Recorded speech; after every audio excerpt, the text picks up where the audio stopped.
চৈত্র মাস কৃষ্ণপক্ষের একাদশী তিথি।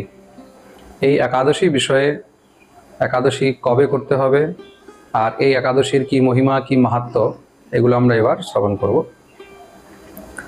চৈত্র মাসের কৃষ্ণপক্ষের যে একাদশী এটাকে পাপ মোচনী একাদশী বলা হয়। কি বলা হয়? পাপ মোচনী একাদশী বলা হয়। ঠিক আছে না?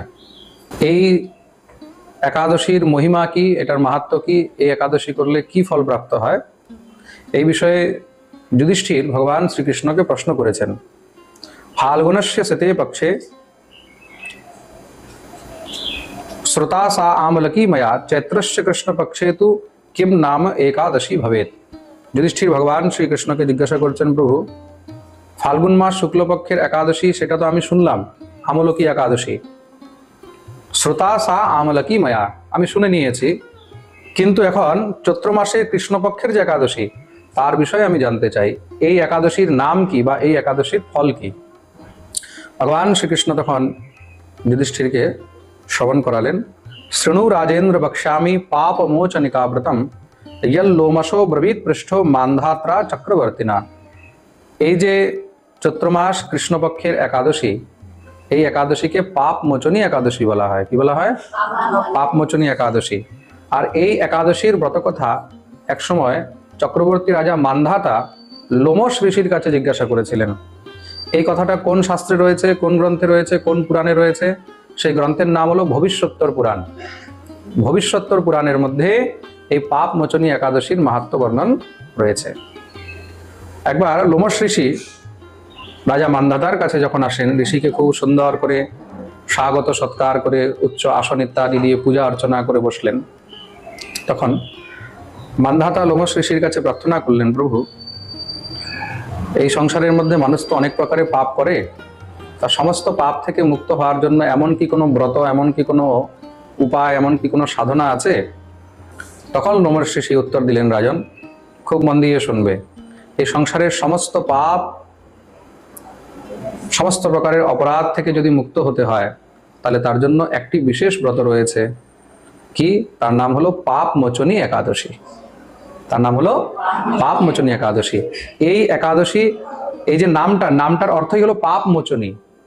এটাতে পাপ মোচন হয়, অনেক প্রকারের পাপ হয়। হ্যাঁ, এক থেকে এক বড় বড় পাপের বিষয় কিন্তু এখানে লেখা রয়েছে। এই পাপ মোচনী একাদশী করলে কি কি পাপ থেকে জীব উদ্ধার হয় ওগুলো আমরা আগে শ্রবণ করব।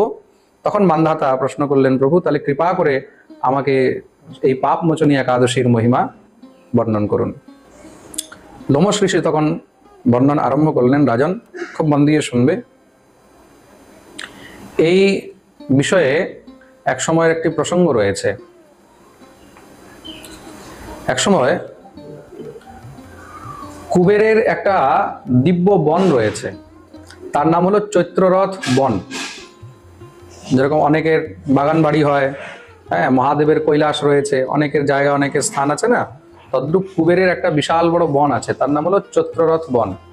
সেই বনের মধ্যে অনেক বিশিষ্টতা রয়েছে। কি? সুন্দর সুন্দর সরোবর, সুন্দর সুন্দর ফুল, সুন্দর সুন্দর ফল, বৃক্ষ, লতা, তরু, গুল্ম, সেগুলো কুবের খুব সুন্দর করে সেই বনটাকে সাজিয়েছেন। কিসের জন্য? তার মধ্যে বিহার করার জন্য। সেই বনের মধ্যে গিয়ে যেরকম আগেকার দিনে সব দেবতাগণ, তা সেই কুবেরের বনটার মধ্যে সমস্ত কিন্নর, অপ্সরাগণ, দেবতারা পর্যন্ত এসে সেখানে রমণ করে, মানে ঘুরতে আসে, সেখানে বিহার করতে আসে, বিচরণ করতে আসে। তা সেই বনের মধ্যে, বনটা খুব সুন্দর একদম, হ্যাঁ, অপরিমেয় বন। তা সেখানে চবন ঋষির পুত্র, নাম হলো মেধাবী ঋষি, সেই মেধাবী ঋষি সেখানে তপস্যা করছিলেন, দেবাদিদেব মহাদেবের আরাধনা করছেন, সাধনায় রত রয়েছেন। তা সেখানে অপ্সরাগণ যখন এসে সেখানে সব নিজের বিহার আনন্দ করছে, জলবিহার আনন্দ করে বনের মধ্যে বনকেলি করছে, বনের মধ্যে যা খেলাধুলা ওরা আনন্দ করতে করতে মেধাবী ঋষির উপরে যখন দৃষ্টি পড়ল, তা বাকি অপ্সরাগণ তপস্যা করতে দেখে সবাই ভয়ে সেখান থেকে পালিয়ে গেলেন। কেন কি? ঋষি তপস্যা করছে। কিন্তু তাদের মধ্যে একজন অপ্সরা ছিল, নাম হলো মঞ্জু ঘোষা। মঞ্জু ঘোষা অপ্সরার মনের মধ্যে ঋষিকে দেখে একটু বিনোদের ইচ্ছা হলো। হ্যাঁ, স্ত্রী জাতি তো, তা হঠাৎ করে মনের মধ্যে কোন সময় কি চলে আসে, তা হঠাৎ করে একটু বিনোদ করার ইচ্ছা হলো। আর অপ্সরা তো পরম সুন্দরী হয়, তার মনে আসলো সাধু তো এখানে তপস্যা করতে বসেছে ঋষি, এই তপস্যাটাকে ভঙ্গ করব আমি। কেন পুরাকালে অনেক অপ্সরাগণ অনেক ঋষিদের তপস্যা ভঙ্গ করেছেন, সেই কারণে মঞ্জু ঘোষা সে কি করেছে, ঋষির তপস্যা ভঙ্গ করার জন্য সেখানে খুব নৃত্য করছে, সুন্দর সুন্দর গান গাইছে। অপ্সরাদের মধ্যে সমস্ত সব গুণ হয়। অপ্সরা কোনো সাধারণ স্ত্রী, কোনো সাধারণ নারী অপ্সরা হতে পারে না। খুব মন দিয়ে শুনবে, অপ্সরাদেরকে এগুলো বরদান থাকে। তারা হলো দিব্যকন্যা, অপ্সরাগণ হলেন দিব্যকন্যা। অপ্সরারা কখনো অপবিত্র হয় না, খুব মন দিয়ে শুনবে কিন্তু। অপ্সরাগণ কখনো অপবিত্র হয় না। অনেকে অপ্সরাদেরকে আজে বাজে মন্তব্য করে, অনেকে এরকমও কথা বলে যে এরা হলো দেবলোকের এক প্রকারের রমণী, হ্যাঁ, দেবলোকের তারা বেশ্যা, এরকমও অনেকে বলে, হ্যাঁ না? কিন্তু এরকম বলাও অপরাধ। অপ্সরাদেরকে এরকম বলাও কিন্তু অপরাধ, অনেক বড় অপরাধ। অপ্সরাগণ সাক্ষাৎ ভগবানের অংশ থেকে উৎপন্ন হয়েছে, সমুদ্র মন্থন থেকে উৎপন্ন হয়েছে। অপ্সরাগণ হলেন দিব্যকন্যা, তারা হলেন দিব্যকন্যা। তাদের মধ্যে সমস্ত গুণ থাকে, তার জন্য তাদেরকে অপ্সরা বলা হয়। তাদের মধ্যে নৃত্য গুণ থাকে, যেই কোনো প্রকারের নৃত্য তারা করতে পারে, যে কোনো প্রকারের গান, এক থেকে এক তাদের সুর, এক থেকে এক তাদের কণ্ঠ, এক থেকে এক তাদের গান, এসব প্রতিভা তাদের মধ্যে থাকে। সংসারের যত রকমের প্রতিভা নারীদের মধ্যে আছে, হাজার হাজার লাখ লাখ নারীদের মধ্যে যেই প্রতিভা থাকে, সেগুলো একা একটা অপ্সরার মধ্যে থাকে সবকিছু। তার জন্য তাদেরকে অপ্সরা বলা হয়। সেই মঞ্জু ঘোষা তখন ঋষির মন জয় করার জন্য, তার তপস্যাকে ভঙ্গ করার জন্য নৃত্য করছে, নিজের নুপুরের ধ্বনি দিচ্ছে, কখনো সুন্দর করে গান গাইছে, অনেক প্রকারের চঞ্চলতা করছে। অনেকক্ষণ এইভাবে করতে করতে যখন একদিন হয়ে গেল, 2 দিন হয়ে গেল, ঋষির ধ্যান ভঙ্গ হচ্ছে না, অপ্সরাও এবার জিদ ধরে নিয়েছে। অনেক সময় কি হয়, আমরা কোনো জিনিসের পিছনে যখন লেগে যাই, যখন দেখছি সেটা হচ্ছে না, তখন অনেকে জিদ ধরে নেয়, না এবার তো করতেই হবে, না হলে কি হবে, বলে এবার আমার তাহলে অপমান হবে, বলবে তুই তো এটা করতে গেছিলিস, তুই করতে পারলি না। আমি যখন দেবলোকে যাব, তখন বাকি অপ্সরা বলবে কিরে পারলি, তুই পারলি না, যা, তোর কোনো লাভ নেই, তোর কোনো দাম নেই।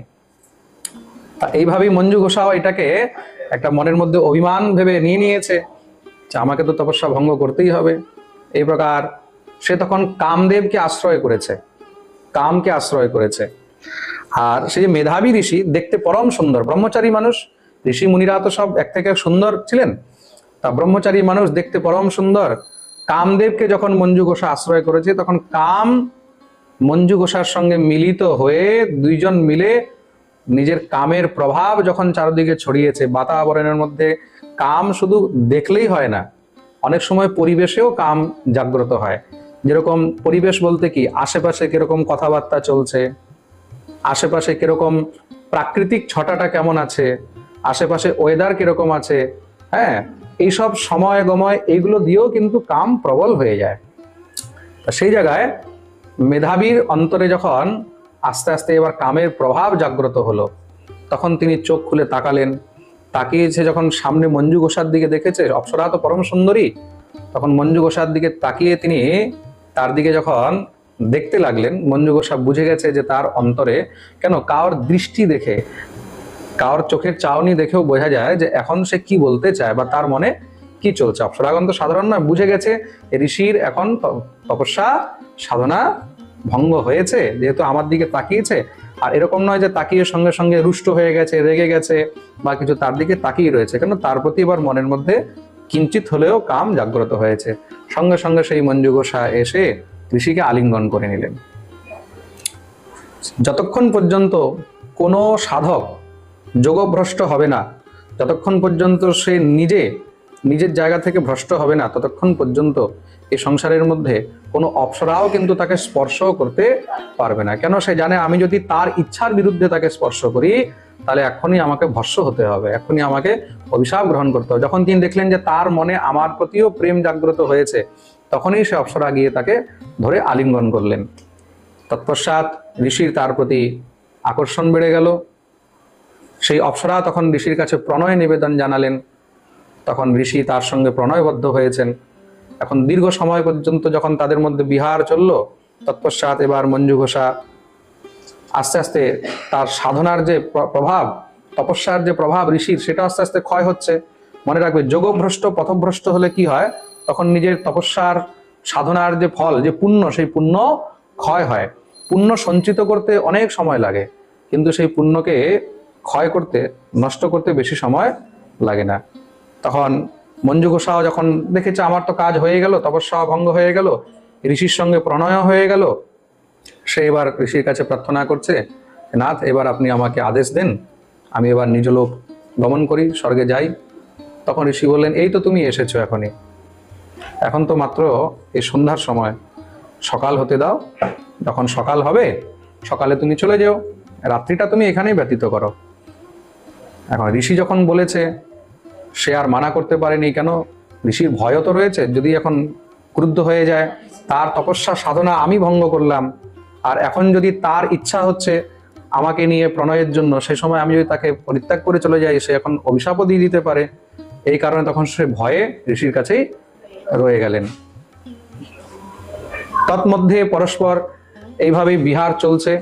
বিহার চলতে চলতে 55 বৎসর 9 মাস 3 দিন ব্যতীত হয়ে গেল। কতটা সময়? 55 বছর 9 মাস 3 দিন ব্যতীত হয়ে গেল। বর্ষাণাম পঞ্চপঞ্চাশন নবমাসান দিনত্রয়ম। এতটা সময় পেরিয়ে গেছে। এতটা সময় যখন পেরিয়ে গেছে, তখন একদিন হঠাৎ করে সেই মঞ্জু ঘোষা ঋষিকে বললেন যে, নাথ এখন তো দীর্ঘ সময় হয়ে গেছে, তা আপনার কি এখনো সকাল হয়নি? আমাকে এখন আপনি মুক্ত করুন, আমাকে এখন যেতে দেন। তখন মেধাবী ঋষি বললেন, এই তো এখন মাত্র সকাল হয়েছে, একটা কাজ করি, আমি এখন স্নান টান করে একটু সন্ধ্যা আহ্নিক করে নিই, তুমি ততক্ষণ পর্যন্ত এখানে থাকো, তুমি ততক্ষণ আমার কাছে থাকো। সে মনে মনে বিচার করছে অপ্সরা, যে সন্ধ্যাবেলা বলে সকাল পর্যন্ত আমাকে বলল থাকতে, এই সকাল দেখতে গিয়ে এই 55 বছর 9 মাস 3 দিন পেরিয়ে গেল। তা একটু ব্যঙ্গ করে ঋষিকে বললেন যে, আপনার যে কখন সকাল হবে সেটার কি কোনো গ্যারান্টি আছে? আপনার কখন সকাল হবে মানে এই 55 বছর পর্যন্ত ঋষিকে শুধু মনে হলো যে এখন পর্যন্ত শুধু রাতটাই কেটেছে। খুব মন দিয়ে শুনবে। দেখো, সংসারের মধ্যে কাম একটা এমন বস্তু যেখানে দিন ক্ষণ সময় ইত্যাদিও মানুষ ভুলে যায়। তা 55 বছর এরকম মনে হলো যে বোধহয় শুধুমাত্র এই রাতটা কেটেছে। তো মঞ্জু ঘোষা একটু ব্যঙ্গ করে বললেন যে, আপনার যে সকাল এখন কখন হবে, কখন আপনি আহ্নিক করবেন, তার মধ্যে আবার কত সময় হয়ে যাবে, একটু বিচার করে দেখুন। এই আপনার সকাল হতে হতে জীবনের কতটা সময় পেরিয়ে গেল। তা ঋষি তখন সঙ্গে সঙ্গে চমকে গেলেন, কতটা সময় পেরিয়েছে? এই তো তুমি সন্ধ্যা এসেছো, এখন সকাল হলো। বলছে, সন্ধ্যা সকাল নয় মহারাজ, এই আপনার সন্ধ্যা থেকে সকালের মধ্যে কত বছর পেরিয়ে গেছে, আপনি খেয়ালই করেননি কত সময় পেরিয়ে গেছে। তখন বলছে 55 বৎসর 9 মাস 3 দিন পেরিয়ে গেছে। ঋষি তো শুনেই, ঋষি নিজের হোশেও ছিলেন না, ঋষি শুনেই সঙ্গে সঙ্গে ক্রুদ্ধ হয়ে গেলেন। আরে পিশাচিনী, তুই আমার সাধনা, আমার তপস্যা এইভাবে নষ্ট করে দিলি, আমার এই দীর্ঘ হাজার হাজার বছরের তপস্যা তুই এইভাবেই শেষ করে দিলি, আমাকে তুই কামে জড়িত করে আমার সমস্ত সব পুণ্য ক্ষয় করে দিলি। হ্যাঁ, যা, তোকে অভিশাপ দিচ্ছি, তুই পিশাচ হয়ে যা, তুই পিশাচিনী হয়ে যাবি। যখনই অভিশাপ দিয়েছে, সঙ্গে সঙ্গে সেই মঞ্জু ঘোষা চরণে পড়ে গেছে, নাথ আমার অপরাধ ক্ষমা করুন। ঋষির তো কোনো দোষ নেই, ঋষি তো নিজে তপস্যা করছে, সে এসে তার তপস্যা ভঙ্গ করেছে, তপস্যা ভঙ্গ করে তার সঙ্গে প্রণয়বদ্ধ হয়েছে। এই সংসারের মধ্যে তার জন্য বলা হয়েছে, অগ্নিতুল্য সমা নারী, ঘৃততুল্য সমো নরঃ। নারীকে অগ্নির সমান বলা হয়েছে, আর পুরুষকে ঘৃতের সমান। কোনো কারণেও যদি পরস্পর সম্পর্কে আসে, তখন কি হয়? তখন সেখানে গলিত হবেই হবে, সেখানে আগুন ধরবেই ধরবে, সেখানে বিনাশ হবেই হবে, এটার মধ্যে কোনো সংশয় নেই। এখন অভিশাপ দিয়ে দিয়েছেন ঋষি, তুই আমার সাধনা, তুই আমার তপস্যা এত হাজার হাজার বছরের সব নষ্ট করে দিলি। তখন তো সে কাঁদতে লেগেছে যে, আমার এখন উদ্ধার কি করে হবে, আমার ভুল হয়ে গেছে, আমি একটু আপনার তপস্যা ভঙ্গ করার জন্য মনের মধ্যে বিচার এসেছিল, তাই এটা করলাম, কিন্তু যা হওয়ার তা তো এখন হয়ে গেছে, আমার উদ্ধার কি করে হবে? যতই কিছু অপরাধ করি, আমি এতদিন ধরে আপনার সেবা তো করেছি, আমি তো আপনার সঙ্গেই ছিলাম। তখন ঋষি বিচার করলেন যে, কথা সেটাও ঠিক, ঠিক আছে, যাও, তোমার উদ্ধার হবে। তার জন্য তোমাকে এই চৈত্র মাসে কৃষ্ণপক্ষের যে একাদশী, তার নাম হলো পাপ মোচনী একাদশী, সেই একাদশী যখন তুমি ব্রত পালন করবে, সে একাদশীর ব্রত করলে তোমার সমস্ত সব পাপ নাশ হয়ে যাবে। কাওর সাধনাকে ভ্রষ্ট করা, খুব মন দিয়ে শুনবে, কাওর সাধনা, কাওর ভজনটাকে নষ্ট করা, এটাও কিন্তু অনেক বড় পাপ। যতটা তার পুণ্য ক্ষয় হয়েছে ততটা তোমার পাপ বৃদ্ধি হয়েছে।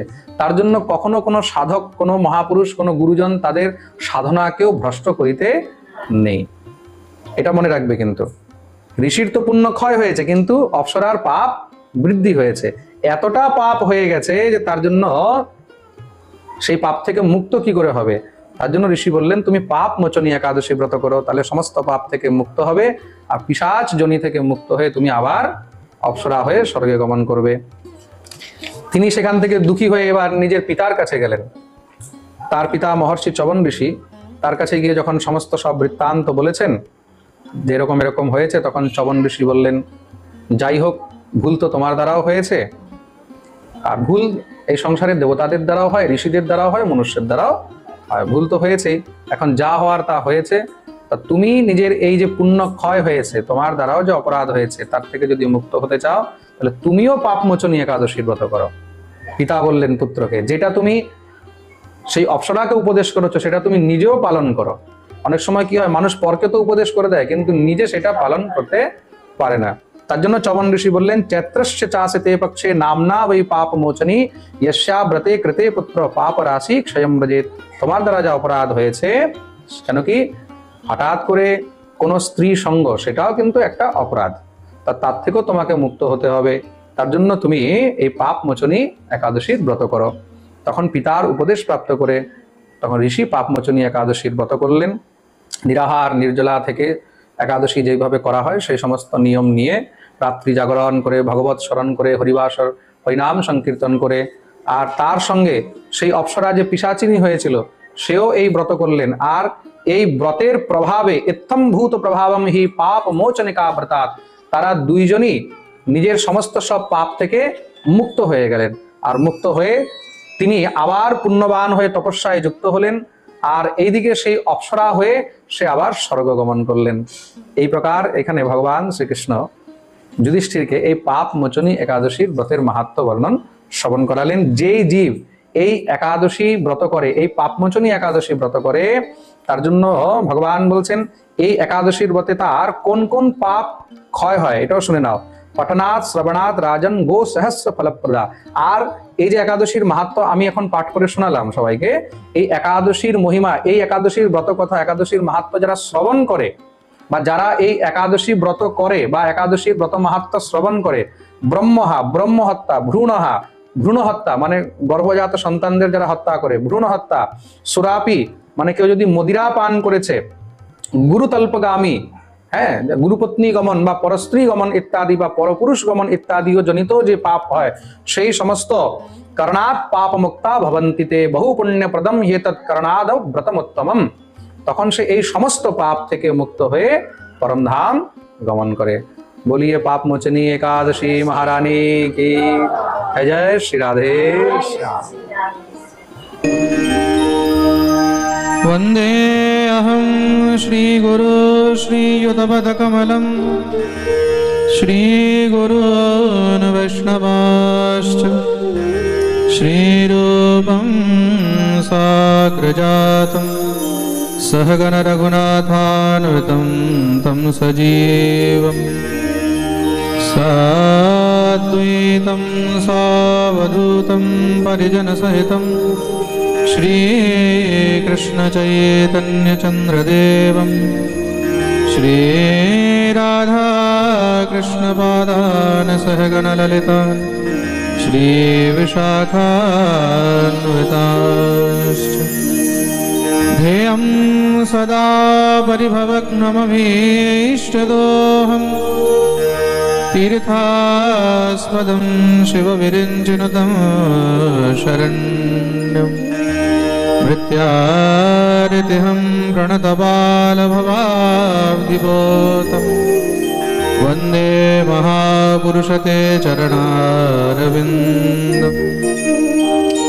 नारायणं नमस्कृत्य नरं चैव नरोत्तमं देवीं सरस्वतीं सरस्वती व्यासं ततो जयमुदीरये शुकरूपप्रबोधज्ञ सर्वशास्त्रविशारद एतत् कथा प्रकाशेन मदज्ञानं विनाशय अतुलितबलधामं स्वर्णशैलाभदेहं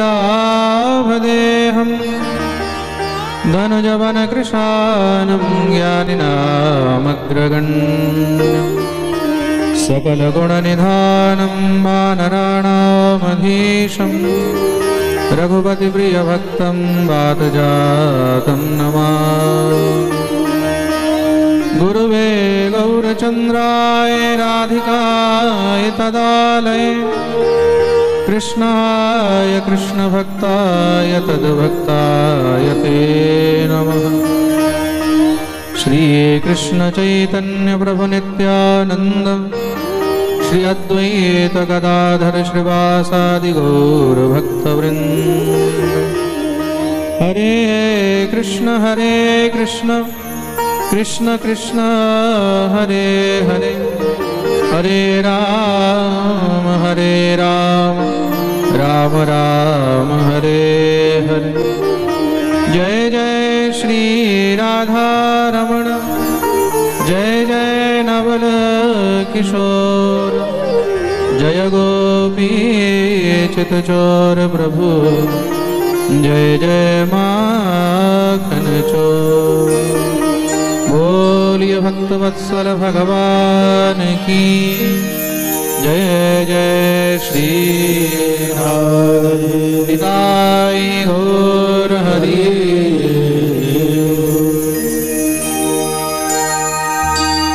जय जय राधा रमण हरि बोल हो जय जय राधा रमण हरि बोल जय जय राधा रमण हरि बोल जय जय राधा रमण हरि बोल जय जय राधा रमण हरि बोल जय जय राधा रमण हरि बोल जय जय राधा रमण हरि बोल जय जय राधा रमण हरि बोल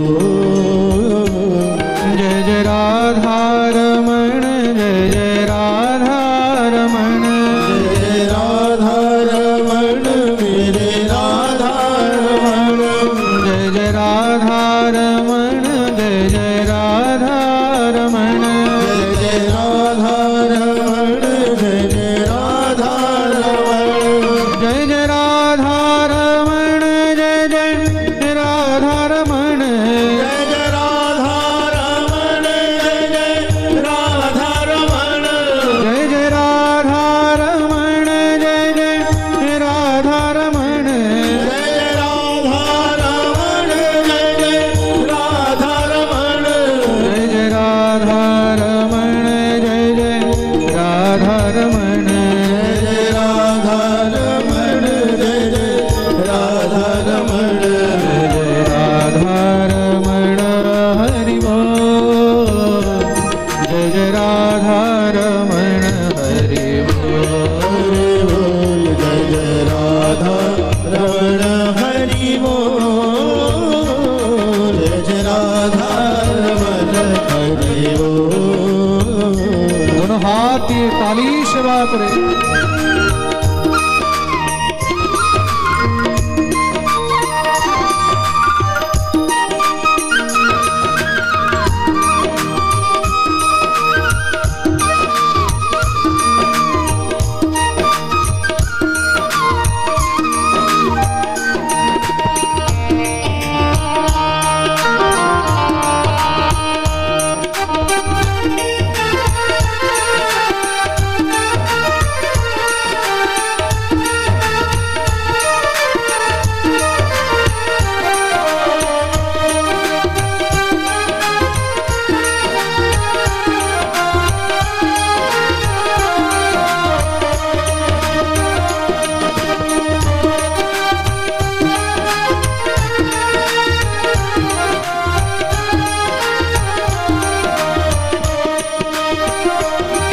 नवनागर नवल छैल रसिया नवनागर नवल छैल रसिया नवनागर नवल छैल रसिया नवनागर नवल छैल रसिया प्यारो कान्हा है मेरो मन बसिया प्यारो कान्हा है मेरो मन बसिया प्यारो कान्हा है मेरो मन बसिया प्यारो कान्हा है मेरो मन बसिया कर कालिंदी कुल किलो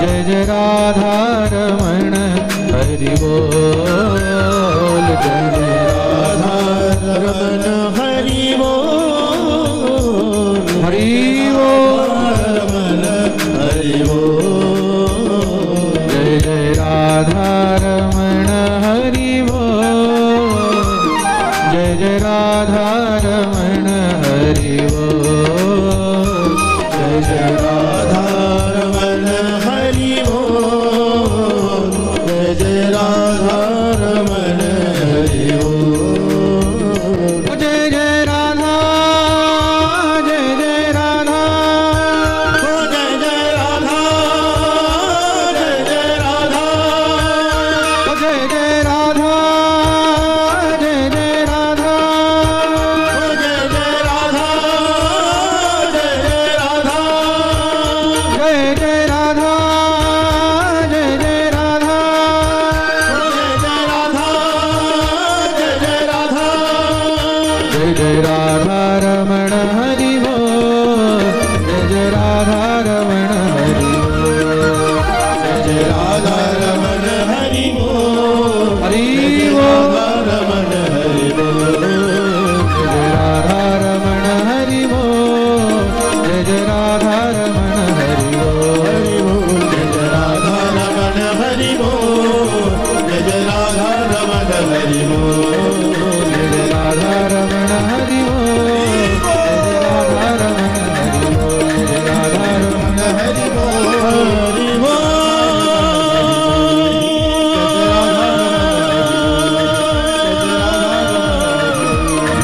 हरि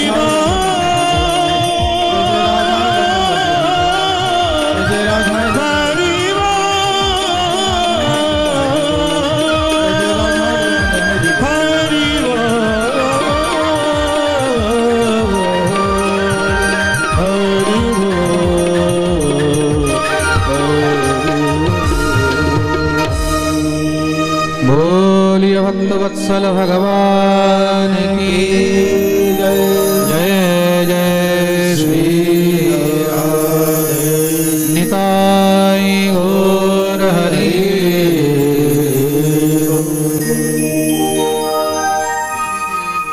परमानंद चिन्मूर्ति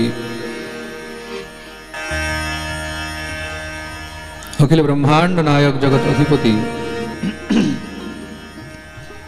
त्रिलोकेश्वर नंद नंदन ब्रजेंद्र नंदन भगवान श्री राधा श्याम सुंदरेर অসীম কৃপা অসীম অনুকম্পায় আমরা সমস্ত পশ্চিম বাংলার কলকাতা নিউ টাউনবাসী ভক্তবৃন্দগণ এই নিউ টাউনের কাশীনাথপুরে পালপাড়ায় অবস্থিত হয়ে ভগবান শ্রীহরির দিব্য বাংময়ী প্রতিমূর্তি শ্রীমদ্ ভাগবতের অমৃতময়ী কথার রস আস্বাদন করার এই দিব্য সৌভাগ্য প্রাপ্ত করিয়াছে। সমস্ত কাশীপুরবাসী ভক্তবৃন্দদের দ্বারা আয়োজিত এই দিব্য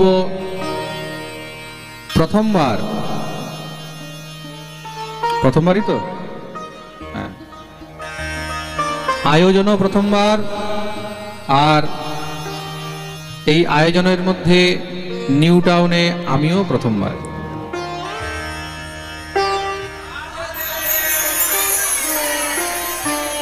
प्रेम से बोलो এতদিন পর্যন্ত কলকাতার একটু বাইরে বাইরে বাইরে বাইরে পাঠ চলছিল, এখন আস্তে আস্তে কলকাতার ভিতরের দিকে ঢোকা হচ্ছে। কাছাকাছি হলো আগে ভাঙড়ে, 2 বছর ধরে ভাঙড়ে হলো, এবার নিউ টাউনে, দেখা গেল আগামীবার হয়তো ধর্মতলায় হয়ে যাবে। তাও হতে পারে দমদমে হলো, বালিগঞ্জে হলো বা ধর্মতলায় হলো। কোন সময় কোন ভক্তের যে হৃদয় থেকে আকাঙ্ক্ষা জাগ্রত হয়ে যাবে যে মহারাজজিকে এখানে আনতেই হবে, তো ভক্তের ভাবনায় তো ভগবানকেও আসতে হয়। আমরা তো সাধারণ তুচ্ছ জীব, আমাদেরকে তো ভগবান একদম ধার ধরে টেনে নিয়ে চলে আসবে, তাই তো? এই কাশীনাথপুরে যে পাঠ হবে এটা আমিও ভাবিনি, কোনো ডেট নেই, আগামী 6 মাস পর্যন্ত কোনো ডেট আমাদের কাছে একদম খালি নেই। তার মধ্যে এই ডেটে আমাদের পাঠ ছিল আসামে। আসামে যেই ভক্ত পরিবারে পাঠ ছিল তেজপুরে, ওনাদের ঘরে কোনো সন্ততি হবে, সন্তান হবে, ডাক্তার ডেট দিয়েছেন। তো এটা পারিবারিক ব্যক্তিগত অনুষ্ঠান ছিল। ওনারা আমাকে জানালেন, বাবা এমন সমস্যা হতে পারে, কি করা যায়? আমি বললাম ক্যান্সেল করো। এদিক দিয়ে কাশীনাথপুরে আমাদের ভক্তরা বারবার বলছে, বাবা আমাদেরকে যে কবেই হোক একটা ডেট হোক, ডেট হোক। মনে হয় ভগবান বোধহয় কিছু না কিছু এটার মধ্যে খেলা করেছে। আমি সবসময় পাঠে একটা কথা বলি না, जहां लिखा है दाना वहां पड़ेगा जाना। प्रेम से बोलो। চায় মহারাজ মে মাস জুন মাস পর্যন্ত পাঠ বুক থাকুক, কিন্তু যতই বুকিং থাকুক, যদি কোথাও দানা লেখা আছে ওখানে যেতেই হবে, এটার মধ্যে কোনো সংশয়। কাশীপুরের দানা লেখা ছিল, কি নাম? কাশীনাথপুর। কাশীনাথপুর তা রাধারানী কৃপা করে এখানে পাঠিয়েছে। আর সমস্ত কাশীনাথপুরের ভক্তদের দ্বারা এত সুন্দর দিব্য ভব্য আয়োজন। সর্বপ্রথম প্রশংসা না করে থাকতে পারলাম না, প্যান্ডেল তো অত্যন্ত দিব্য হয়েছে। তালি বাজালে জোরে বাজাও।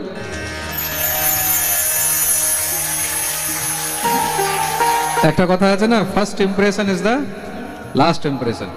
The first impression is very gorgeous, wonderful, খুব সুন্দর।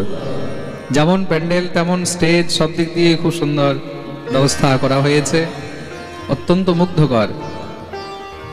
আজ থেকে 7 দিন পর্যন্ত আমরা সবাই পরম আনন্দে, দিব্য আনন্দে ভগবান শ্রীহরির দিব্য বাংময়ী প্রতিমূর্তি শ্রীমদ্ ভাগবতের অমৃতময়ী রস আস্বাদন করব।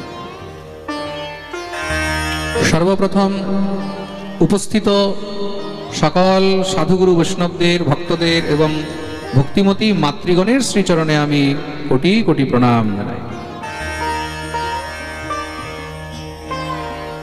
এবং ইউটিউবের মাধ্যমে দেশে বিদেশে যারা গৃহে বসে এই পাঠ শ্রবণ করছেন, আপনাদেরও সকল ভক্তদের শ্রীচরণে আমি কোটি কোটি প্রণাম জানাই। দেখুন, ভাগবত জানতে হলে, ভাগবত শুনতে হলে ভাগবতের বিষয়ে আগে জানতে হবে। তো ভাগবত কি? ভাগবত শুধুমাত্র কোনো পুঁথি, কোনো পুস্তক, শুধুমাত্র কোনো বই, তাই নয়। তাহলে ভাগবত কি? বলে শ্রীমদ্ ভাগবতাখ্যোয়ম প্রত্যক্ষ কৃষ্ণ এব হি। প্রত্যক্ষ শ্রী কৃষ্ণই হলেন শ্রীমদ্ ভাগবত, প্রত্যক্ষ কৃষ্ণ এব হি, এব হি কৃষ্ণ প্রত্যক্ষম শ্রীমদ্ ভাগবতম। এটাই কিন্তু শ্রীকৃষ্ণ। ভাগবতের মধ্যে আর ভগবানের মধ্যে কোনো পার্থক্য নেই, দুটি কিন্তু একই তত্ত্ব। তাহলে পার্থক্য কিসের? বলে রূপ ভেদ। গুণের মধ্যে কোনো ভেদ নেই, মহিমার মধ্যে কোনো ভেদ নেই, তাহলে কি রূপ? কিসের ভেদ? রূপের ভেদ। তাই এটা কি রূপ? এটা হলো বাংময় রূপ। ভাগবত হলো ভগবানের বাংময় রূপ, বাংময় বিগ্রহ। तेनेयं वाङ्मयी मूर्ति प्रत्यक्षावर्तते हरे स्वीकृतोऽसि मया नाथ मुक्त्यर्थं भवसागरे। বাংময়ী মূর্তি, এটা হলো ভগবানের বাংময়ী প্রতিমূর্তি। বাংময়ী শব্দের অর্থ কি দেখুন, ভগবানের বিগ্রহ কিন্তু তিন প্রকারের হয়। প্রথম হলো চিন্ময়, প্রথম হলো জোরে বলো চিন্ময় বিগ্রহ। চিন্ময় মানে যেটা আমাদের চিত্ত শক্তির বাইরে, যাকে আমরা সাধারণ এই চর্মচক্ষু দ্বারাও দেখতে পাই না, যিনি সর্বভূতে আছে, সব জায়গায় আছে, কিন্তু তবু আমরা তাকে দেখতে পাই না। তাকে দেখার সামর্থ্য আমাদের মধ্যে নেই, কেন তিনি অণুরণীয়ান মাহাতো মহিয়ান। অণু থেকে অণুর মধ্যেও তিনি বসে আছেন, আর পরমাণু থেকে পরমাণু রূপে আছেন। বুঝতে পারলেন তো? অণু থেকে অণুকে দেখার আমাদের সামর্থ্য আছে? হ্যাঁ, অণুর থেকেও যে অণু, একটা ধুলোর কণা, একটা ধুলোর কণা যদি এখানে পড়ে থাকে আপনি দেখতে পাবেন? আর তারও যদি দুই ভাগ করে দেওয়া হয়, একটা ধুলোর কণা তারও দুই ভাগ করা হলো, তাই তো? সেটা হলো পরমাণু, তার দুই ভাগ করা হলো পরমাণু। সেই দুই ভাগের মধ্যে যদি এক ভাগের আবার তিন ভাগ করা হয়, তারও যদি তিন ভাগ করা হয়, সেটা হলো ত্রসরেণু। সেটা কি জোরে বলো? ত্রসরেণু। একটা ধুলোর কণা দেখা যায় না, তার দুই ভাগ করলে সেটাও দেখা যায় না, আর তার যদি তিন ভাগ করা হয় ত্রসরেণু বলে, ততটুক পরিমাণের মধ্যেও ভগবান বিরাজিত রয়েছে। সেই যে জীব, ত্রসরেণু রূপীর যে জীব, সূক্ষ্ম থেকে সূক্ষ্ম, সূক্ষ্ম থেকে সূক্ষ্ম। আপনারা শুনেছেন কিছুদিন আগে, শুনেছেন কি অনেকে নিজের চোখে হয়তো অনেক এরকম রুগীও দেখেছেন যারা করোনা পেশেন্ট ছিল। করোনা হয়েছিল না? করোনা কি? করোনাও তো একটা রোগ। রোগ মানে কি? তারও একটা জীবাণু আছে। প্রত্যেক রোগের একটা জীবাণু হয়, প্রত্যেক রোগের, প্রত্যেক ব্যাধির একটা জীবাণু হয়, ভাইরাস। তা সেই জীবাণুটা যে আছে, জীবাণুটা দেখা যাচ্ছিল তো করোনা দেখতে পেয়েছে, কিন্তু বিজ্ঞানিকরা, যারা বৈজ্ঞানিক, তারা কি করেছে, ল্যাবরেটরির মধ্যে টেস্ট করে সেটাকেও মাইক্রোস্কোপের দ্বারা সেই জীবাণুটাকেও দেখেছে। জীবাণুটা কেমন অনেকে দেখেছে হবে, যেরকম ধতুরা গাছের ফল হয়, ধতুরার ফল, তা ধতুরার ফলের মতন দেখা যাচ্ছিল করোনাটা। তার মধ্যেও তো, সেটাও তো জীব, যেটা দেখা যাচ্ছে না, অদৃশ্য, আমাদের চোখের সামনে আছে কিন্তু আমরা দেখতে পাচ্ছি না, কেন কি? সেটাকে দেখার সামর্থ্য আমাদের এই চোখের মধ্যে নেই। সেটাও একটি জীব, সেটা একটা জীবাণু। সেই জীবাণুর মধ্যেও যে ভগবান বিদ্যমান রয়েছেন, তিনি হলেন সেই ঈশ্বর। তাকে দেখার সামর্থ্য আমাদের মধ্যে নেই। সেটা হলো চিন্ময়। দ্বিতীয় হলো মৃন্ময়। সেই ভগবানকে যখন আমরা উপাসনা করি, তার যখন আমরা পূজা অর্চন ইত্যাদি করি, তার জন্য তখন তার শ্রী বিগ্রহ তৈরি করতে হয়। কি তৈরি করতে হয়? শ্রী বিগ্রহ। এই সংসারে নিরাকার বলতে কোনো জিনিসই নেই। যে নিরাকার সেই হলো সাকার। নিরাকার, যারা নিরাকার ভজন করে, নিরাকার ব্রহ্মের উপাসনা করে, তারা শুধু নিজের জীবনকে ব্যর্থ নষ্ট করছে। তারা শুধু মিথ্যা কল্পনার মধ্যে রয়েছে, তারা সত্যকে বুঝতে চায় না। যেই ব্রহ্ম নিরাকার, সেই ব্রহ্মের উপাসনার জন্য কোনো সাকার ঘর বাড়ি বা কোনো মন্দির বা কোনো মসজিদ বা কোনো গির্জা ঘর, এগুলোর প্রয়োজন আছে? নিরাকার ব্রহ্মের জন্য কোনো উপাসনা স্থানেরই প্রয়োজন নেই। উপাসনা স্থান মানে কি? সাকার। তা নিরাকার ব্রহ্মকে উপাসনা করার জন্য আমাদেরকে সাকারের আধারে বসতে হচ্ছে, আমাদেরকে সাকারের আশ্রয় নিতে হচ্ছে। তা যে নেই তার আশ্রয়ও নেই। নৌকা নেই, তাহলে কি করবে তুমি? জলের মধ্যে ঝাঁপ দিতে হবে। নৌকা নেই মানে জলের উপরে ঝাঁপ দিতে হবে। তাহলে পার হতে হলে তোমাকে নৌকার প্রয়োজন, দরকার। তার উপরে উঠেই তুমি পার হতে পারবে। তার মানে সাকার, তার মানে সাকার। সাধারণ সমুদ্র পার করতে হলে নৌকা লাগে, ভবসাগর থেকে পার হতে হলে সগুণ সাকার ব্রহ্মের উপাসনা ছাড়া কখনো পার হতে পারবে না। তোমাকে পার করবে কে? সেই পরব্রহ্মই তোমাকে পার করবে। তার জন্য সেই সগুণ সাকার ব্রহ্মের মৃন্ময় বিগ্রহ বানিয়ে আমরা পূজা করে থাকি। আর তৃতীয় হলো বাংময়। বাংময় মানে বাংময় কি? বাংময় মানে শব্দময়। তাহলে শব্দময় কি জিনিস? এই শব্দময় বাংময় বিগ্রহই হলো শ্রীমদ্ ভাগবত। একসময় ভগবান যখন পরমধাম গমন করবেন, উদ্ধব ভগবানের চরণে এসে বসেছেন, গোবিন্দের চরণে প্রার্থনা করতে লাগলেন, কাঁদছেন, হে প্রভু তুমি তো চলে যাবে, কিন্তু তোমার বিয়োগে তোমার ভক্তরা কাকে নিয়ে থাকবে? আমরা কাকে নিয়ে বাঁচব?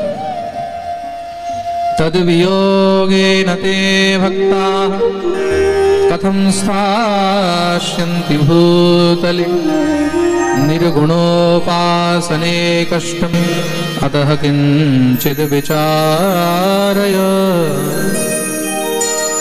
হে প্রভু, তোমার বিয়োগে তোমার ভক্তরা কাকে নিয়ে থাকবে? কৃপা করে একটু বিচার করো। ভগবান বললেন, চিন্তা করো না, আমি এই সংসারে সবসময় আছি তোমাদের কাছে। কি রূপে?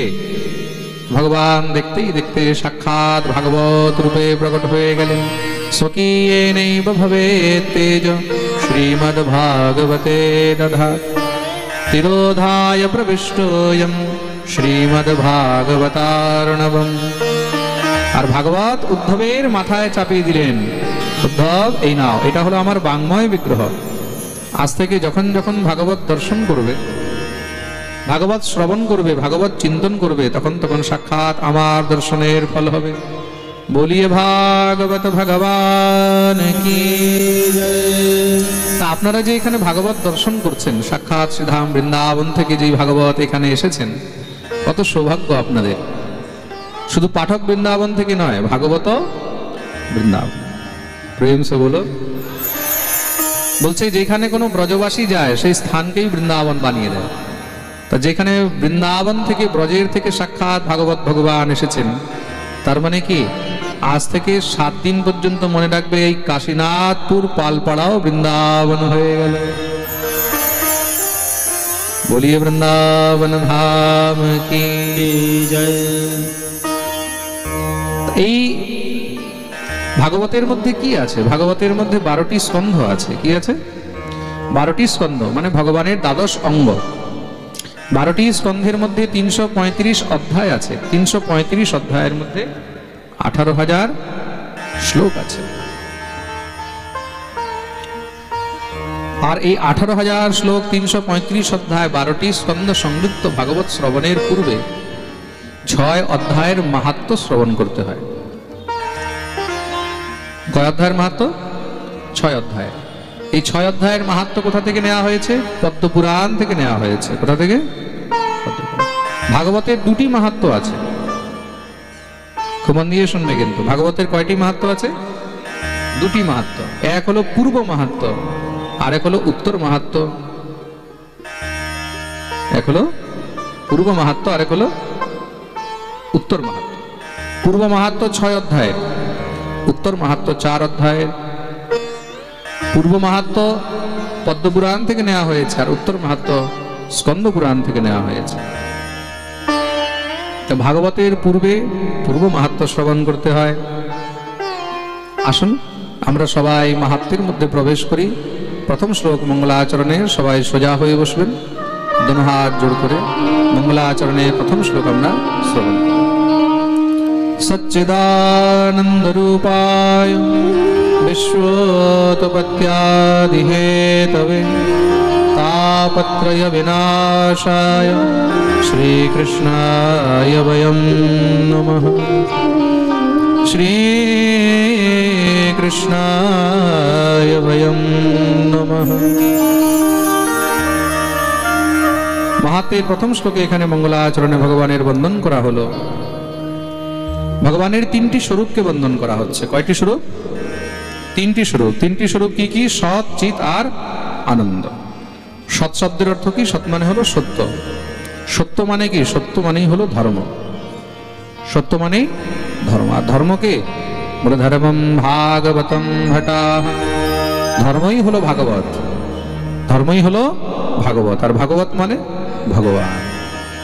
ধর্ম নদূসর সত্য সমানা, धर्म न दूसर सत्य समान, धर्म नदूसर सत्य समाना, धर्म न दूसर सत्य समान, आगम निगम पुराण बखाना, आगम निगम पुराण बखाना, आगम निगम पुराण बखाना, धर्म न दूसर सत्य समान, धर्म न दूसर सत्य समान,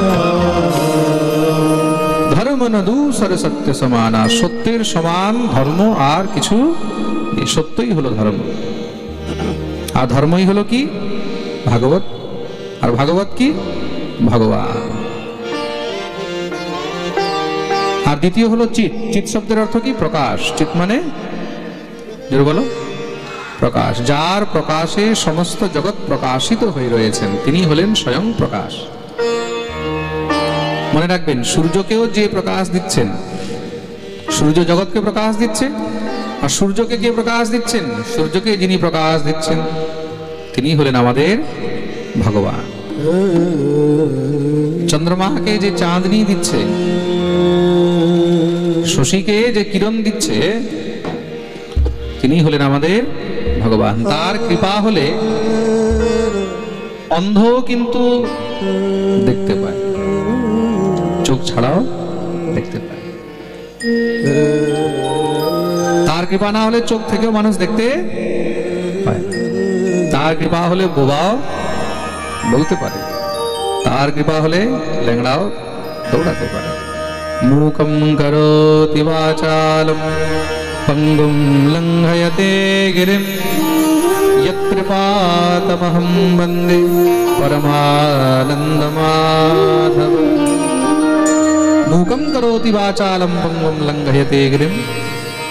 বোবাও বলতে পারে, মুক হই বাচাল পঙ্গু গিরি লঙ্ঘাই। তার কৃপাতে সবকিছুই সম্ভব। চরণ কমল বন্দো হরি রায়, चरण कमल बंदो हरि राय, चरण कमल बंदो हरि राय, चरण कमल बंदो हरि राय, जाकी कृपा पंगु गिरि लंघै, जाकी कृपा पंगु गिरि लंघै, जाकी कृपा पंगु गिरि लंघै, जाकी कृपा पंगु गिरि लंघै, अंधे को सब कछु दर्शाए, अंधे को सब कछु दर्शाए, चरण कमल बंदो हरि राय, चरण कमल बंदो हरि राय, चरण कमल बंदो हरि राय, जाकी कृपा पंगु गिरि लंघई, अंधे को सब कछु दर्शाए। তার কৃপাতেই এই সংসারে সবকিছু চলায়মান, দৃশ্যমান। তার কৃপা ছাড়া এই সংসারে প্রকাশ বলতে কোনো বস্তুই নেই। তার প্রকাশ না হলে সব অন্ধকার। আর ভগবানের তৃতীয় স্বরূপ হলো আনন্দ। তৃতীয় স্বরূপ কি? হ্যাঁ, আনন্দ। আনন্দ কি? আনন্দই হলেন স্বয়ং ভগবান। আনন্দ করদমঃ শ্রীদশ্চক্লীত ইতি বিশ্রুতঃ, क्षीरोदेनावृतो श्रीमान योजनायुतमुत्सृत। आनंद, ভগবানই হলেন স্বয়ং আনন্দ। তাহলে ভগবানকে ছেড়ে আর অন্য কোথাও আনন্দ নেই বলে খুঁজে দেখে না। খুঁজে দেখে নাও অন্য কোথাও আনন্দ আছে কিনা। স্ত্রী, পুত্র, ঘর সংসার, গাড়ি বাড়ি, পদ প্রতিষ্ঠা, যশ, এগুলোর মধ্যে কোনো আনন্দ নেই। কেন? এগুলো ক্ষণভঙ্গুর। খুব মন দিয়ে শুনবে, এই সংসারে যেই বস্তু ক্ষণভঙ্গুর সেগুলো আনন্দ দেয় না, তাহলে সেগুলো শুধু দুঃখই দুঃখ দেয়, সেগুলো শুধু দুঃখ দেয়, এগুলোতে আনন্দ কিছু নেই। কিন্তু এই সংসারের আনন্দ কিসের মতন? বলে বীজহীনস্তোষা যথা, বলে ধানের মধ্যে থেকে যদি চাল বের করে দেওয়া হয় তাহলে কি বাকি থাকে? হ্যাঁ, তুষ। কি থাকে? তুষ। তা তুষের মধ্যে কোনো আনন্দ আছে? তুষে কোনো আনন্দ? কেন? তার ভিতরে সার বস্তু বেরিয়ে গেল।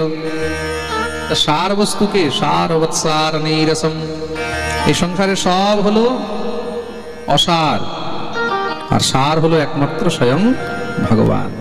তিনি যতক্ষণ পর্যন্ত আছেন ততক্ষণ পর্যন্ত আনন্দ আছে, তিনি নেই, আনন্দ নেই।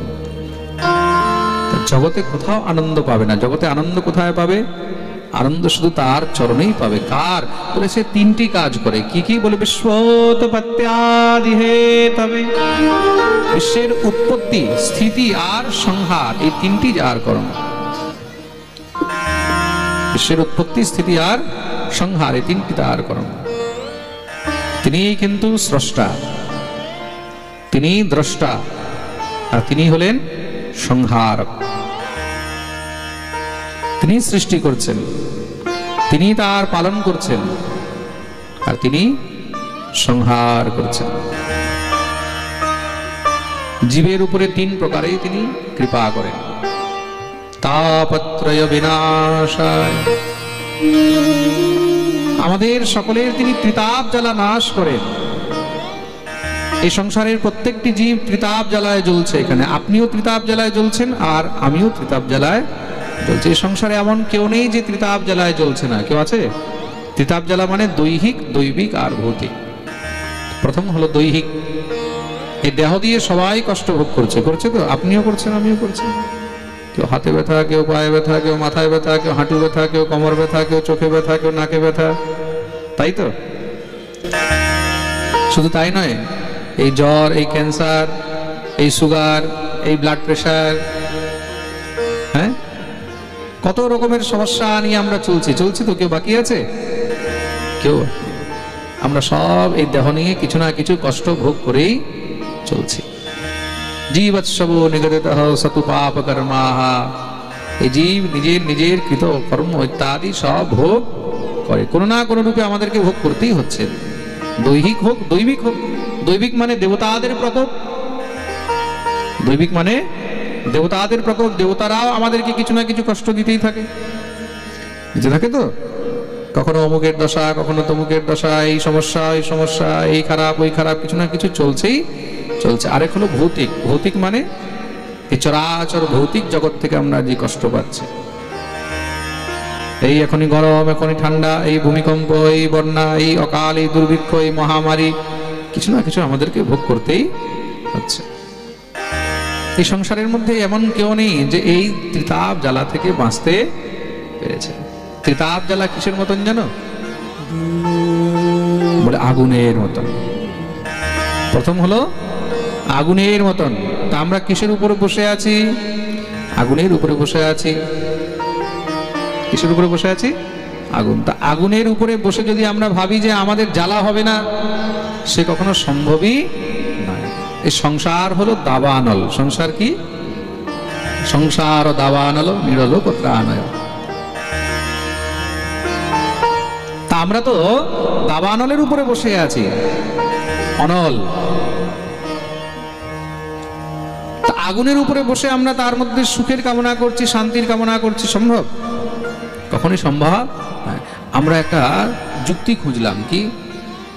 বলে আগুন থেকে বাঁচতে হলে এই আগুনের উপরে কোন একটা পাত্র দিয়ে দিতে হবে, তাড়াতাড়ি করে তার উপরে কড়াই চাপিয়ে দিলাম, কড়াই চাপিয়ে তার উপরে বসে গেলাম, এবার বেঁচে যাব? আগুন থেকে বাঁচার জন্য তার উপরে কড়াই চাপিয়ে দিলাম, কড়াইয়ের উপরে উঠে বসে গেছি, এবার বাঁচবে? তারপর আমরা লাফাচ্ছি, তার উপরে আমরা লাফাচ্ছি, তাই তো? বলে মহারাজ আগে ছিল দৈহিক, দ্বিতীয় আসলো দৈবিক, এবার ভাবছি এই জ্বালা থেকে কি করে বাঁচবো, আর থাকতে পারছি না, বলে তাড়াতাড়ি করে একটু বালু ঢেলে দাও। বালু ঢেলে দিয়ে আমরা বসে গেছি, বাহ এখন আর কোনো চিন্তা নেই, বাঁচবে। আস্তে আস্তে যখনই বালু গরম হয়ে গেল আবার লাফাচ্ছি, ও মা গো বাবা গো। যেরকম করে খই ফুটে না, সেরকম জীবনভর শুধু আমরা লাফাতে থাকি। এই ঘরে এই সমস্যা, এই অফিসে এই সমস্যা, এই দোকানে এই সমস্যা, এই বাচ্চার নিয়ে এই সমস্যা, এই বউ নিয়ে এই সমস্যা, এই স্বামী নিয়ে এই সমস্যা। আরে কোনো সমস্যা না থাকলেও সমস্যা নতুন তৈরি হয়ে যায়। পাড়ার সমস্যা, প্রতিবেশীর সমস্যা, জীবনের সমস্যা, কামাইয়ের সমস্যা, কিছু না কিছু লেগেই থাকবে। লাফানি আমাদের কখনো বন্ধ হবে না। তো এই হলো ত্রিতাপ জ্বালা। এক থেকে বাঁচতে গিয়ে আরেক, আরেক থেকে বাঁচতে গিয়ে আরেক, কোনো মতেও বাঁচার রাস্তা নেই। কিন্তু কে বাঁচতে পারে? বলে একমাত্র সেই বাঁচতে পারে স্বয়ং সাক্ষাৎ ভগবান সদ্গুরু রূপে, যার হাত ধরে এখান থেকে টেনে বের করে নেয়। একমাত্র গুরু কৃপা হলেই এই ত্রিতাপ জ্বালা থেকে জীব বাঁচতে পারে। তা গুরুকে, গুরুই তো হলেন স্বয়ং ভগবান। কৃষ্ণ যদি কৃপা করেন কোনো ভাগ্যবানে, অন্তর্যামী রূপে গুরু শিখানো আপনে। প্রেম সে বলো। তাহলে সেই ভগবানকে শ্লোকের অন্তিম চরণে বলছেন, শ্রী কৃষ্ণায় বয়ং নমঃ। তিনি অন্য কেউ নন, তিনি হলেন স্বয়ং ভগবান শ্রী কৃষ্ণ। তাহলে কি কৃষ্ণই সর্বসমর্থবান? বলে কৃষ্ণের সঙ্গে এখানে শ্রী শব্দ যুক্ত রয়েছে। শ্রী মানে শ্রীমতী রাধা রানী। তা গোবিন্দের সঙ্গে এখানে রাধা রানী যুক্ত আছে। দেখুন, ভগবান তো পরিপূর্ণ, কিন্তু ভগবানের পরিপূর্ণতা তখনই যখন সঙ্গে ভগবতী রয়েছে। ভগবতী না হলে ভগবানেরও পূর্ণতা নেই। ভগবতীকে স্বয়ং সাক্ষাৎ শ্রী রাধা রানী, ভগবানের যিনি আহ্লাদিনী শক্তি। শ্রী রাধারানী হলেন গোবিন্দের কোন শক্তি? আহ্লাদিনী শক্তি, মহাভাব স্বরূপা আনন্দিনী শক্তি। তিনি হলেন গোবিন্দের আনন্দিনী শক্তি, যাকে দিয়ে ভগবান আনন্দ পান, যার দ্বারা গোবিন্দ প্রেম রসের দিব্যতা প্রাপ্ত করেন, যার মাধ্যমে গোবিন্দ আনন্দের অনুভব করেন, তিনি হলেন গোবিন্দের আনন্দিনী শক্তি। এই সংসারের মধ্যে শ্রী রাধারানী কিন্তু শ্রেষ্ঠা। তার জন্য এখানে রাধা আর গোবিন্দকে একসঙ্গে বন্ধন করা হয়েছে। রাধা ছাড়া গোবিন্দের কোনো শোভা নেই। রাধা কৃষ্ণায় বয়ং নমঃ। এখানে রাধা কৃষ্ণ ভগবানকে বন্দন করা হলো। দ্বিতীয় শ্লোকে এখানে শ্রী সুখদেব ভগবানকে বন্দন করা হয়েছে। ইয়ং প্রব্রজন্তম অনুপেতমপেত কৃত্যম দ্বৈপায়নো বিরহ কাতরয়া জুহাব পুত্রেতি তন্ময়তয়া তরবোভিনেদু স্তম সর্বভূত হৃদয়ম মুনিমানতোস্মি। যে সময় শ্রী সুখদেব প্রভুর জন্ম হয়েছে, জন্মগ্রহণ করেই শ্রী সুখদেব প্রভু দৌড়াতে লাগলেন। প্রত্যেক মাতা পিতার ইচ্ছা হয় যে বাচ্চা জন্ম নিয়েছে, তারপরে আমরা সবাই মিলে বাচ্চাকে একটু আদর করি, স্নেহ করি, যত্ন করি। সবার এটাই তো ইচ্ছা হয়। কিন্তু সেই জায়গায় বাচ্চা যদি জন্ম নিয়ে দৌড়াতে থাকে, তখন মাতা পিতার কি অবস্থা হবে? পুত্র মোহে তখন পিতা মহর্ষি বেদব্যাস পিছনে পিছনে দৌড়াচ্ছেন। পুত্রেতি তন্ময়তয়া তরবোভিনেদু। হা পুত্র, হা পুত্র, হা পুত্র বলে তার পিছনে পিছনে দৌড়াচ্ছেন। কিন্তু শ্রী সুখদেব প্রভু একবারও পিছনের দিকে ফিরেও তাকাননি। বৃক্ষগণ তখন উত্তর দিয়েছেন শ্রী সুখদেব প্রভুর পক্ষ হইতে, হে মহর্ষি বেদব্যাস, আপনি কার পিছনে দৌড়াচ্ছেন হা পুত্র, হা পুত্র বলে? এই সংসারে কেউ কার নয়। না হম কিসি কে না কই হামারা। এই দুনিয়ার মধ্যে কেউ কার নয়, মনে রাখবে। এই সংসারের সম্বন্ধ হলো শুধু শরীরের। যতক্ষণ পর্যন্ত দেহ আছে, যতক্ষণ পর্যন্ত শরীর আছে, ততক্ষণ পর্যন্ত সম্বন্ধ আছে। শরীর নেই, সম্বন্ধ নেই। শরীর শেষ, সম্বন্ধ শেষ। আর যারা এই শরীরকেই কিছু মনে করে না, তাদের জন্য দেহ থাকতেও কোনো সম্বন্ধ নেই। আর সেই সুখদেব প্রভু তো দেহকেও কিছু মনে করেন না, তিনি তো দেহকেও শুধু ব্রহ্মরূপ মনে করেন। স্তম সর্বভূত হৃদয়ম মনিমানতোস্মি। তার দৃষ্টির মধ্যে কোনো ভেদ নেই, কি স্ত্রী, কি পুরুষ, কি বৃক্ষ, কি লতা, কি জড়, কি চেতন, প্রত্যেক বস্তুর মধ্যে, পশু পাখি সবকিছুর মধ্যেই তিনি ব্রহ্ম দর্শন করেন। স্তম সর্বভূত হৃদয়ম, সর্বভূতে তিনি একমাত্র শুধু পরব্রহ্মকে দর্শন করেন। তিনি সর্বভূতে ব্রহ্ম দর্শন করেন, তার নামই হলো ব্রহ্মরাত। কি নাম? জোরে বলো, ব্রহ্মরাত। তার সুখদেব প্রভুর আরেকটি নাম হলো ব্রহ্মরাত। কি নাম? সুখদেব প্রভুর কয়েকটি নাম আছে। কি কি নাম? এক হলো সুখদেব, দ্বিতীয় হলো ব্যাস নন্দন, দ্বিতীয় কি? জোরে বলো, ব্যাস নন্দন। তৃতীয় হলো ব্রহ্মরাত, তৃতীয় নাম কি? ব্রহ্মরাত। ব্রহ্মরাত বিচার্যৈব তদা দেবান জহাসঃ। আর এই সুখদেব প্রভুই কিন্তু রাজা পরীক্ষিতকে দিব্য ভাগবত শ্রবণ করিয়েছিলেন।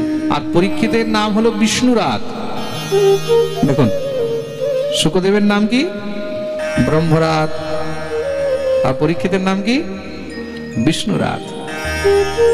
বক্তা হলেন ব্রহ্মরাত, আর শ্রোতা হলেন বিষ্ণুরাত। স্বয়ং ভগবান বিষ্ণু, স্বয়ং শ্রী হরি যার রক্ষা করেছেন, সেই পরীক্ষিত সর্বত্র শুধু বিষ্ণুকেই দর্শন করেন। দেখুন দুজনের মধ্যে পার্থক্য দেখুন। শ্রী সুখদেব প্রভু সর্বত্র ব্রহ্ম দর্শন করেন। কখন? যখন তিনি জন্ম নিয়েছেন। যখন জন্ম নিয়েছেন, জন্মের পরে তিনি সর্বত্র শুধু ব্রহ্ম দর্শন করেন। यस्यानुभावमखिल श्रुतिसारमेकं मध्यात्मदीपमतितितीर्षतां तमोऽन्धं संसारिणां करुणयाः पुराणगुह्यं तं व्याससूनुमुपयामि गुरुं मुनीनां। तं व्याससूनुमुपयामि गुरुं मुनीनां। श्री व्यास नंदन श्री सुखदेव प्रभु यस्वानुभावम अखिल श्रुतिसारमेकं। अखिल श्रुतिसारम, অখিল ব্রহ্মাণ্ডের যত শ্রুতি আছে সেই সমস্ত শ্রুতির সার যার কণ্ঠস্থ, তিনি হলেন শ্রী সুখদেব। সর্বভূতে ব্রহ্ম দর্শন করেন। আর পরীক্ষিত তিনি সর্বভূতে বিষ্ণু দর্শন করেন। ওই যে মাতৃগর্ভে দেখেছে, তারপর থেকে এস লোকে বিখ্যাত পরীক্ষিত প্রভু, সবার পরীক্ষা করে। বেদবন্তম সন্নিকর্ষে পরিয়ক্ষত কৃত্যসো, সবার মধ্যে তিনি শুধু সেই বিষ্ণুকেই দর্শন করেন, সেটাই পরীক্ষা করেন। এই পরীক্ষা দুজনের মধ্যেই বিশেষতা কি বলে, সে জন্মের পরে ব্রহ্ম দর্শন করে, আর এই বেটা জন্মের পরে বিষ্ণু দর্শন করে। এক ব্রহ্মদ্রষ্টা, আরেক বিষ্ণু দ্রষ্টা, তার জন্য এক ব্রহ্মরাত, আরেক হলো বিষ্ণুরাত। বিষ্ণুরাতঃ স্থাপিতবান কলিজানাম সুখায় চ। তা এমন ব্রহ্মরাত শ্রী সুখদেব প্রভুর চরণে আমরা সবাই বন্দন করি। বলিয়ে সুখদেব ভগবান কি। তৃতীয় শ্লোকে এখানে ভাগবতের সূত্রপাত হলো, নৈমিষে সুতমাসীন অভিবাদ্য মহামতিম কথামৃতরসাস্বাদম কুশলঃ শৌনকো ব্রবীৎ। এক সময়ের কথা, নৈমিষারণ্য তীর্থে শৌনকাদি ৮৮,০০০ ঋষিগণ সেখানে দিব্য সৎসঙ্গের জন্য একত্রিত হয়েছেন। যেরকম আজকে আমরা একত্রিত হয়েছি এখানে, তাই তো? তা আমরা কিসের জন্য একত্রিত হয়েছি? সৎসঙ্গের জন্য। সৎসঙ্গ মানেই ভাগবত, সৎসঙ্গ মানে হরিকথা। হরিকথা ছাড়া, গোবিন্দের কথা ছাড়া এই সংসারে দ্বিতীয় আর কোনো কথা সৎসঙ্গ। প্রেম সে বলো, বলো না আরো জোরে। আরো জোরে সবাই দোনো হাত উপরে করে জয় জয় শ্রী রাধে। সৎসঙ্গের জন্য সেখানে সবাই এসে উপস্থিত হয়েছেন, সৎসঙ্গার্থম সমায়াতা।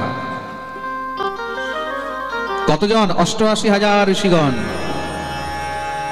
সেখানে বিশাল বড় সত্র আয়োজন হয়েছে।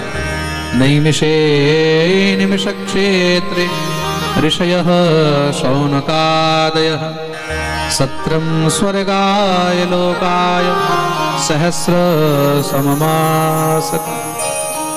হাজার হাজার ঋষিগণ সেখানে উপস্থিত হয়েছেন। তাদের মধ্যে এখন সৎসঙ্গ শোনাবে কে? বক্তাকে।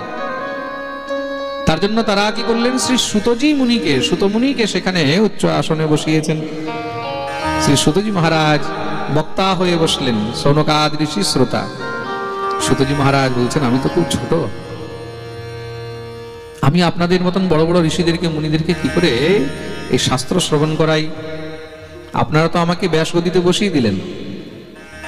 দেখুন, সৌনকাদি মুনি এরা সব হলেন ব্রাহ্মণ, ঋষি মুনি। আর সুতজি, তিনি হলেন সুতপুত্র, জাতিতে শূদ্র, বিলোমজ, উচ্চ বর্ণের মাতা, নিচ বর্ণের পিতা, তার গর্ভের থেকে যে সন্তান হয় তাকে সুত বলা হয়, বিলোমজ।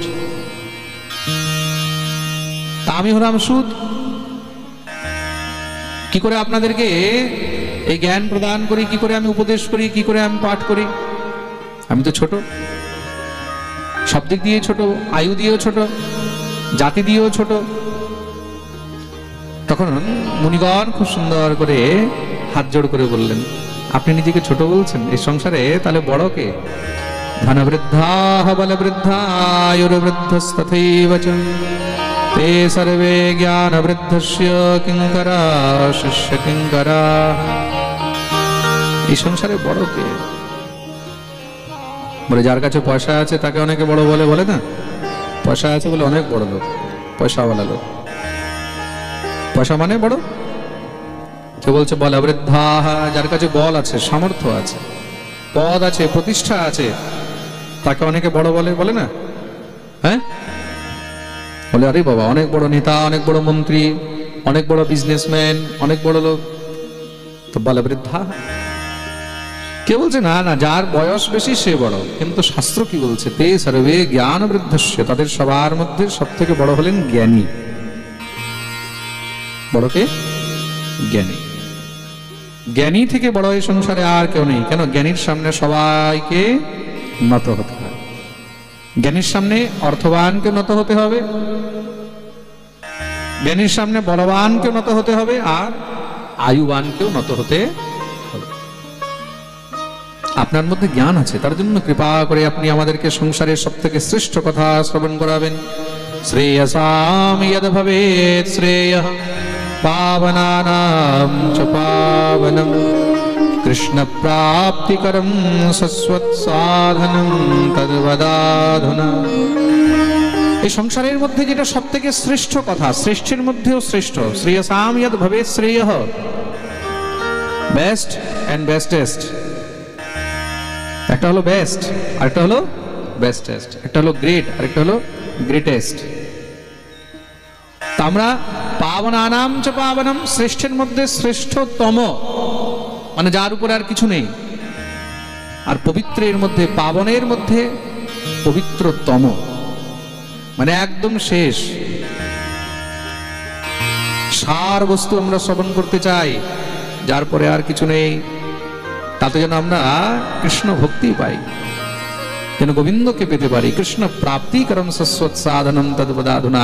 সার কিসের জন্য শোনা? বলে গোবিন্দকে পাওয়ার জন্য। কৃষ্ণকে কি করে? তো দেখুন, ভাগবতের সূত্রপাত কি দিয়ে হয়েছে? ভাগবতের সূত্রপাত কৃষ্ণ প্রাপ্তির জন্য হয়েছে। কিসের জন্য? কৃষ্ণ প্রাপ্তির জন্য। এখানে প্রশ্ন করেছে, আমরা গোবিন্দকে পেতে চাই, কৃষ্ণকে পেতে চাই। কৃষ্ণকে পেতে হলে আমাদেরকে কোন কথা শুনতে হবে? সুতজি মহারাজ বললেন, খুব মন দিয়ে শুনবে। প্রীতি সনক চিত্তেতে ঋতো বচমি বিচার্য চ सर्वसिद्धान्त निष्पन्नम संसार भयनाशनम। এই সংসারের মধ্যে সমস্ত ভয়কে নাশ করার জন্য শুধু একটি কথা রয়েছে, যেটা কৃষ্ণ প্রেম প্রদায়িনী, যার মাধ্যমে আমরা গোবিন্দকে পেতে পারি। কি? তার নাম হলো শ্রীমদ্ ভাগবত। বলিয়ে ভাগবত ভগবান কি জয়। এই ভাগবত কে কাকে শুনিয়েছে? শ্রী সুখদেব প্রভু রাজা পরীক্ষিতকে শুনিয়েছিলেন। কিভাবে? বলে 7 দিনে, আর তাতেই পরীক্ষিতের মুক্তি হয়েছে। প্রশ্ন করলেন, তাহলে সপ্তাহ কিভাবে শ্রবণ করতে হয়? সপ্তাহ বিধি কে বলেছে? তখন বললেন, সপ্তাহ বিধি কুমারৈস্তস্য ভাষিতঃ। এই সপ্তাহ বিধি সনকাদি মুনি দেবর্ষি নারদকে উপদেশ করেছিলেন। শ্রী সুখদেব প্রভু পরীক্ষিতকে যে পাঠ শুনিয়েছে সেটা কোনো বিধি বিধান ছিল না, তার মধ্যে কোনো বিধি বিধান ছিল না। সেটা কি ছিল? সুখদেব প্রভু এসেছেন, পরীক্ষিত প্রশ্ন করেছেন, আর সেই প্রশ্নের উত্তর রূপে 7 দিন পর্যন্ত সম্পূর্ণ ভাগবত এখানে সুখদেব রাজা পরীক্ষিতকে শ্রবণ করিয়েছেন। প্রেম সে বলো। 7 দিন পর্যন্ত শ্রী সুখদেব প্রভু রাজা পরীক্ষিতকে এই পাঠ শুনিয়েছেন, কিন্তু পরবর্তীকালে এই পাঠ বিধি বিধান দিয়ে সনকাদি মুনি দেবর্ষি নারদকে শ্রবণ করালেন। সনকাদি মুনি প্রশ্ন করলেন, দেবর্ষি নারদ তো এক জায়গায় বেশিক্ষণ থাকেন না, নারদকে অভিশাপ রয়েছে। লোক বিগ্রহ মুক্তস্য নারদস্যাস্থিরস্য চ বিধিশ্রবে কুতঃ প্রীতি সংযোগঃ কুত্র তৈঃ। লোক বিগ্রহ মুক্তস্য নারদস্যাস্থিরস্য চ। জীবের কল্যাণের জন্য নারদ সবসময় ঘুরে বেড়ান, এক জায়গায় স্থির থাকেন না, তিনি অস্থির হয়ে থাকেন। 7 দিন পর্যন্ত এক জায়গায় বসে তিনি কি করে পাঠ শ্রবণ করে নিলেন? কৃপা করে আমাদেরকে একটু বর্ণনা করুন। শ্রী সত্যজি মহারাজ বলছেন, খুব মন দিয়ে শুনবে। এক সময়ের কথা, এক সময় দেবর্ষি নারদ বদ্রিকাশ্রমে যাচ্ছেন। বদ্রিকাশ্রমে অলকানন্দার সামনে দিয়ে যখন পেরিয়ে যাচ্ছেন, সামনে দিয়ে সনকাদি মুনি আসছেন। দূর থেকে নারদকে দেখে সনকাদি মুনি তখন ডাক দিলেন, দেবর্ষি। সঙ্গে সঙ্গে দেবর্ষি দৌড়ে এসে চরণে পড়ে গেলেন, প্রভু আমার অপরাধ হয়েছে, আমি আপনাদেরকে দেখতে পাইনি। সামনে দিয়ে আসছে তাও দেখতে পাইনি কেন? বলে মানুষ যখন চিন্তায় থাকে, টেনশনে থাকে, তখন সামনের দিকে তাকিয়ে অনেক সময় দেখতে পায় না। কেন? চিন্তায় আছে, মনের মধ্যে অন্য কিছু চলছে, তার সামনে দিয়ে কে আসলো কে গেল এগুলো ফরাক পড়ে না। প্রেম সে বলো।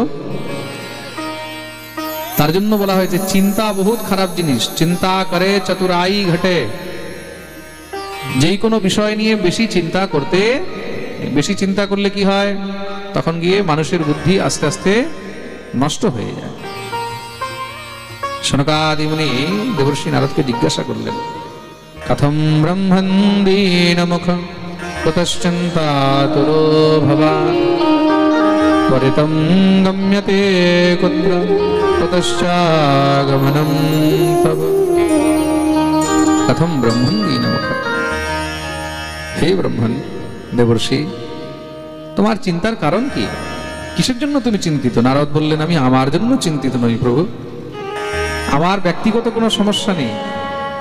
এই সংসারের সাধুরা বৈষ্ণবরা তারা নিজের দুঃখে নয়, পরের দুঃখে দুঃখী হয়ে থাকে।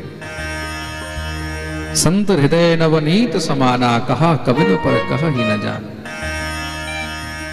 নিজ পরিতাপ দ্রবহি নবনীতা, পর পরিতাপ সন্ত সুপুনীতা। নিজের কষ্টে তো ননি গলে যায়। ননি মানে মাখন। মাখনকে যদি একটু কষ্ট হয়, একটু তাপ লাগে, তাহলে কি হবে? হ্যাঁ, গলে যাবে। কিন্তু সাধুর হৃদয় নিজের কষ্টে নয়, পরের কষ্ট দেখে গলে যায়। এটা হলো সাধুর হৃদয়। বৈষ্ণব জন তো তেনে কহিয়ে, जो पीर पराई जाने हैं। वैष्णव जन तो तेने कहिए, जो पीर पराई जाने रे। वैष्णव जन तो तेने पराई जाने वैष्णव जन को तेने कहिए पीर पराई जाने रे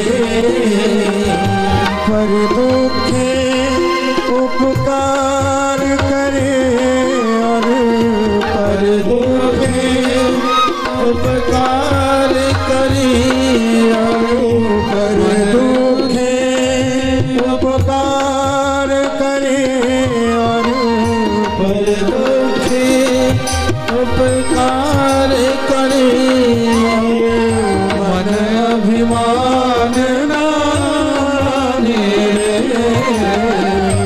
वैष्णव जन तो तेने कहिए पीर पराई जाने वैष्णव जन तो तेने कहिए पीर पराई जाने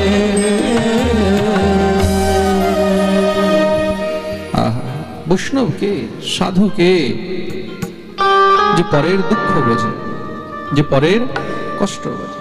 এই সংসারে নিজের কষ্ট তো সবাই বোঝে, তাই তো? পরের কষ্ট সবাই বুঝতে চায়, কিন্তু সাধু সেই, বৈষ্ণব সেই যে পরের কষ্ট বোঝে, পরের দুঃখ বোঝে। পরের দুঃখে যে তার সাথে থাকে, তার উপকার করে, আর পরের কষ্টের সময় তার উপকার করে নিজের মনে কোনো অভিমান রাখে না যে আমি করেছি। তা দেবর্ষি নারদ পৃথিবী ভ্রমণ করতে বেরিয়েছেন, কোথায়? তীর্থে তীর্থে। কোন কোন তীর্থে গেছেন?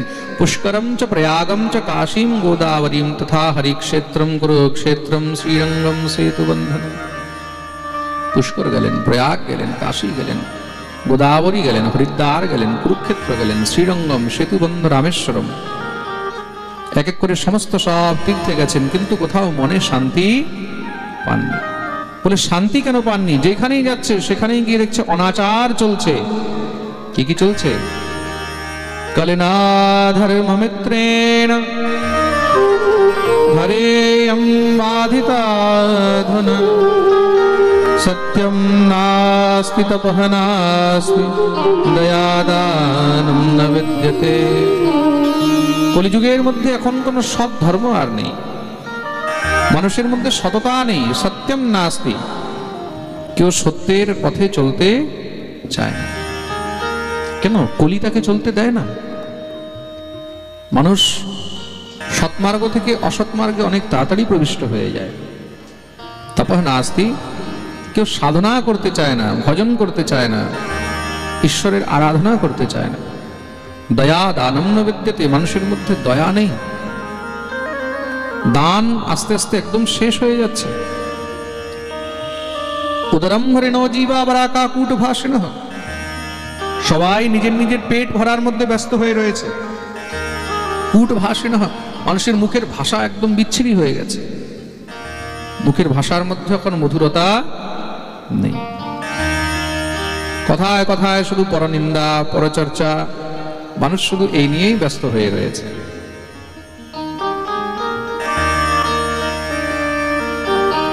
আর শুধু তাই নয়, মন্না সুমন্দ মতয়ো মন্দ ভাগ্যায় উপদ্রতাহ পাখণ্ডা নিরতা সন্ত বিরক্তা সপরিগ্রহা।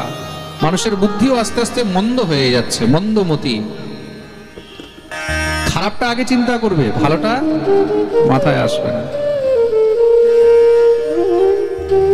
সবসময় শুধু খারাপটাই চিন্তা করবে। দুই ছেলে মেয়ে বসে থাকলে কেউ এটা ভাববে না যে ভাই বোন বসে আছে, এটাই ভাববে বয়ফ্রেন্ড গার্লফ্রেন্ড বসে আছে। কলিযুগের মানুষের এটাই হলো চিন্তাধারা, বাস্তবিকতা। আপনি 4 দিন কার ঘরে যান, পঞ্চম দিনেই মানুষ দেখবেন 40 রকমের কথা বানানো শুরু করে দেবে।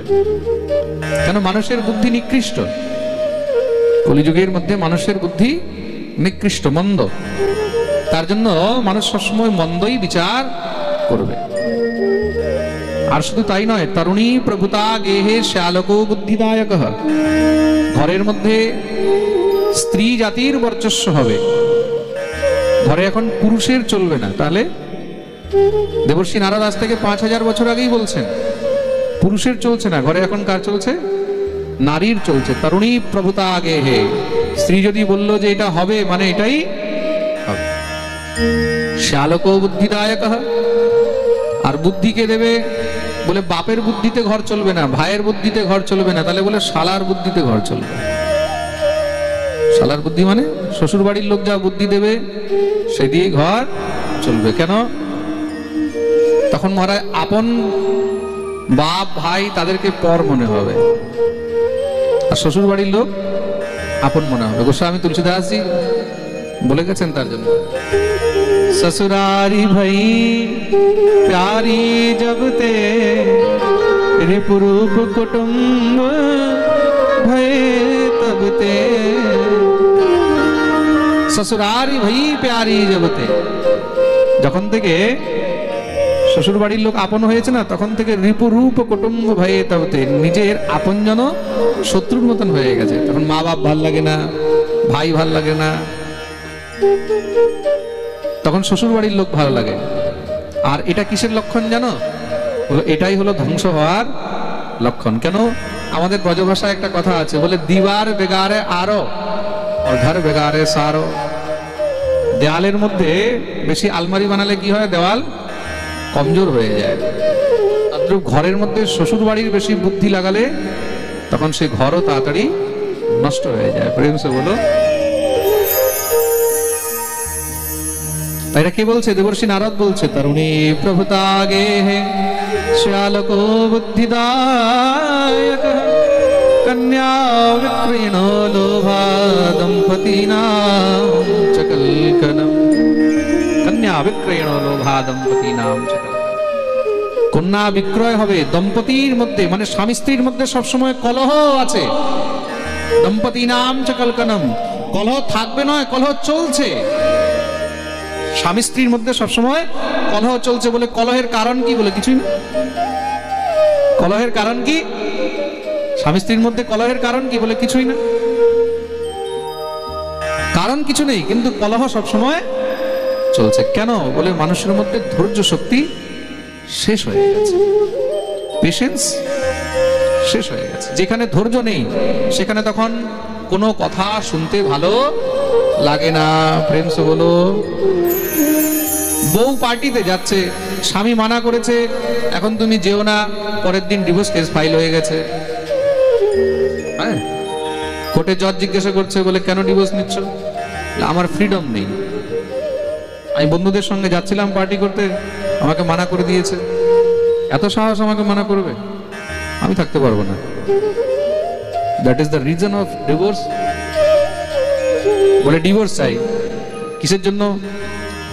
বলে আমার স্বামী অনেক জোরে জোরে নাক ডাকে। হ্যাঁ, আপনারা যদি শোনেন না, মানে এমন এমন কল্পনার বাইরে জিনিস। নাক ডাকে বলে ডিভোর্স চাই। একজন চলে গেছে মহারাজ, বলে ডিভোর্স চাই। কেন? বলে আমার বউ আমাকে রান্না করে দেয় না।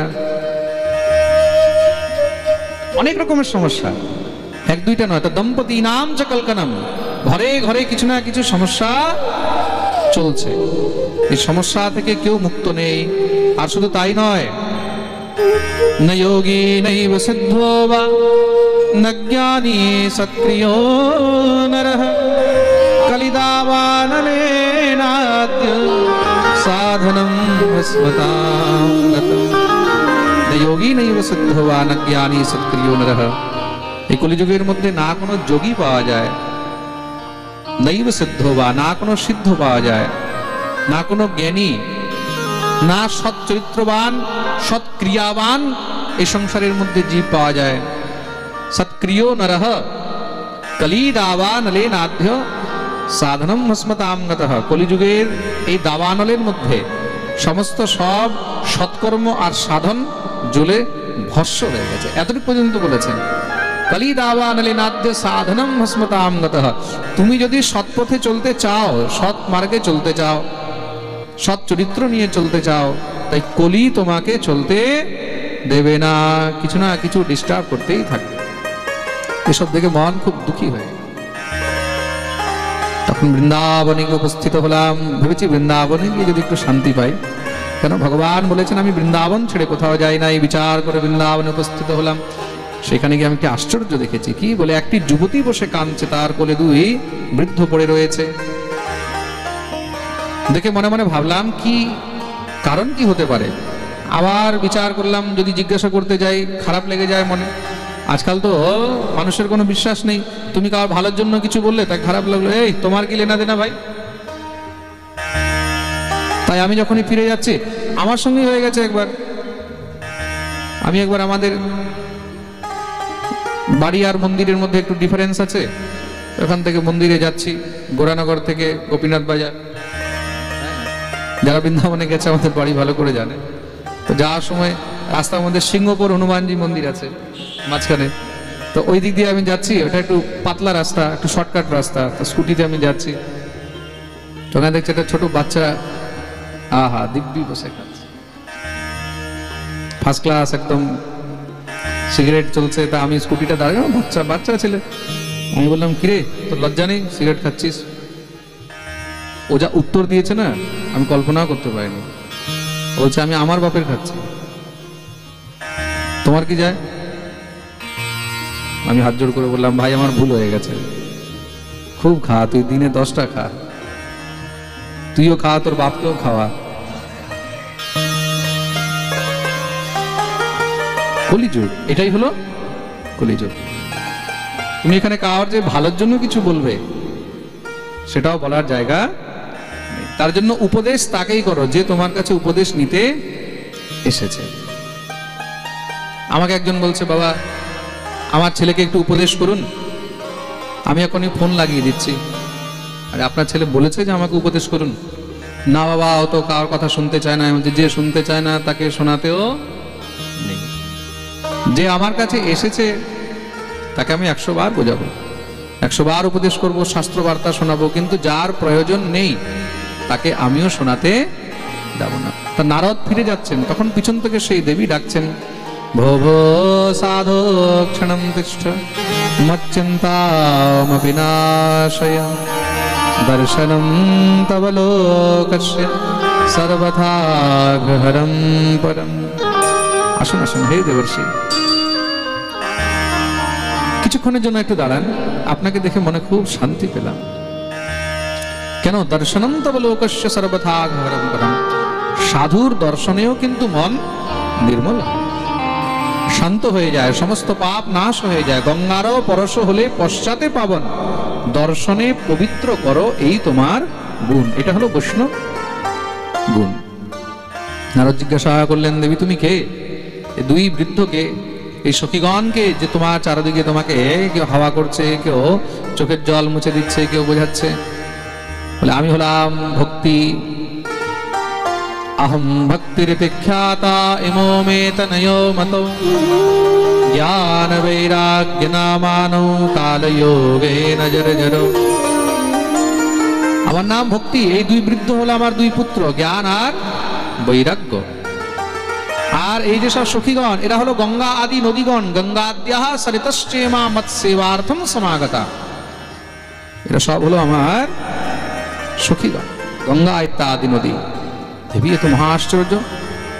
আজ পর্যন্ত শুনেছি মা বৃদ্ধ হয়, সন্তান জোয়ান থাকে, এখন দেখছি মা জোয়ান সন্তান বৃদ্ধ। এটা কি করে হলো? বলে এটাই হলো কলির প্রভাব, এটাই কলির প্রভাব। আমি দ্রবিড় দেশ দক্ষিণ ভারতে জন্ম নিয়েছি, কর্ণাটকে বড় হয়েছি, মহারাষ্ট্রে খুব সম্মান পেলাম, দুই পুত্র হলো জ্ঞান বৈরাগ্য। কিন্তু যখন গুজরাটে গেলাম, গুরুজরে জীর্ণতাম গতাহ, সেখানে গিয়ে বৃদ্ধ হয়ে গেলাম। দুই পুত্রকে নিয়ে খুব কষ্ট পাচ্ছি, মনে হচ্ছে বোধহয় প্রাণ বেরিয়ে যাবে। তখন বিচার করলাম, মরার আগে যদি একবার বৃন্দাবন দর্শন করে দেহ ত্যাগ করতে পারতাম। এই বিচার করে শ্রীধাম বৃন্দাবনে এসে উপস্থিত হয়েছি। আর যখনই বৃন্দাবনে এসেছি, সঙ্গে সঙ্গে বৃন্দাবনস্য সংযোগা পুনস্তং তরুণী নবা। বৃন্দাবনের স্পর্শ পেয়ে, ব্রজরজের স্পর্শ পেয়ে আমি আবার তরুণী হয়ে গেলাম, আমি আবার যুবতী হয়ে গেলাম। কিন্তু আমার এই দুই পুত্র জ্ঞান ও বৈরাগ্য এখানে এসেও যুবক হলো না, যেই কষ্ট পাচ্ছিল এখানে একটু শান্তিতে ঘুমাচ্ছে। শুনেই তো নারদ দিব্য আনন্দে নৃত্য আরম্ভ করে দিয়েছে। আহা ধন্যম বৃন্দাবনম তেন ভক্তি নৃত্যতি যত্র চ অত্রৈমো গ্রাহকা ভাবান নজরামপি মুঞ্চতঃ। ধন্য এই বৃন্দাবন ধাম, যে বৃন্দাবনে ভক্তি দেবী সবসময় নৃত্য করছেন একদম যুবতী হয়ে। বৃন্দাবনে ভক্তি কখনো বৃদ্ধ হয় না। তার জন্য কারোর যদি ভক্তি বৃদ্ধ হয়ে যায়, ভক্তি শিথিল হয়ে যায়, ভক্তি জরাগ্রস্ত হয়ে যায়, তাকে বৃন্দাবন পাঠিয়ে দিতে হয়। তাহলে কি হয় বলে আবার রিফিল হয়ে যায়, আবার রিচার্জ হয়ে যায়। তো ভক্তি যদি কারোর ডাউন হয় তাকে বৃন্দাবনে পাঠিয়ে দাও। বলে কতবার? বলে বারবার। কতবার? বারবার। বৃন্দাবন বারবার যেতে হয় জীবনভর। কেন? নিজের ভক্তিকে যদি জোয়ান রাখতে হয়, যুবতী রাখতে হয়, তাহলে তোমাকে বৃন্দাবন যেতেই হবে। তা বৃন্দাবন কে কে যেতে চায়? একটু হাত উপরে করো তো দেখি। কার কার ইচ্ছা আছে বৃন্দাবন যাওয়ার? মনে রাখবে, যার যার হাত উঠেছে রাধারানী কিন্তু দেখছে, রাধারানী হাত ধরে নিয়ে যাবে। কেন? মালিকিন কে? হ্যাঁ, তা বৃন্দাবন কে নিয়ে যাবে? বলো রাধারানী। তাহলে কাকে বলতে হবে? রাধারানীকে। তো কি করে বলবে? হ্যাঁ, ও রাধারানী, ও মহারানী, ও রাধারানী মহারানী কৃপা করো না, কৃপা করে বৃন্দাবনে নিয়ে চলো না। রাধারানী মহারানী, রাধারানী মহারানী কৃপা করো না, কৃপা করে বৃন্দাবনে নিয়ে চলো না। রাধারানী মহারানী, রাধারানী মহারানী কৃপা করো না, কৃপা করে বৃন্দাবনে নিয়ে চলো না। রাধারানী মহারানী, হাত তুলে তালি সেবা করে। রাধারানী মহারানী কৃপা করো না, কৃপা করে বৃন্দাবনে নিয়ে চলো না। রাধারানী মহারানী, রাধারানী মহারানী।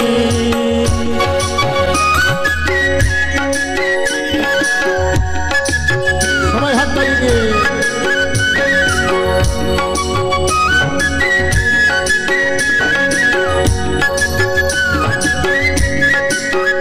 আচ্ছা, এইভাবে বসে বসে বৃন্দাবন যেতে পারবে? তাহলে নিজের জায়গায় সবাই দাঁড়িয়ে যেন হাত তুলে রাধারানীকে হরি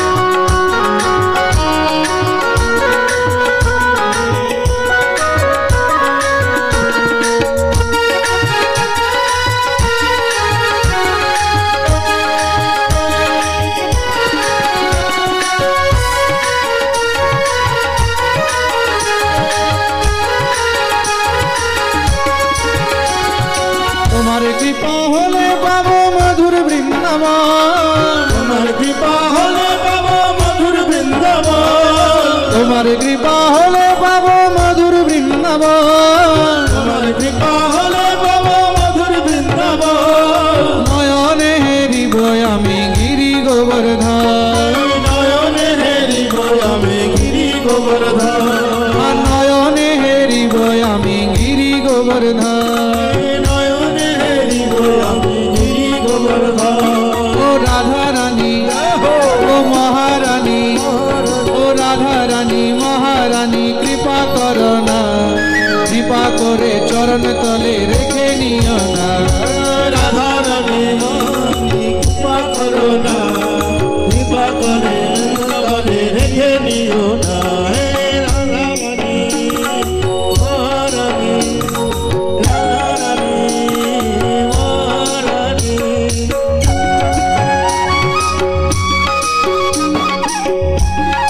হরি বল।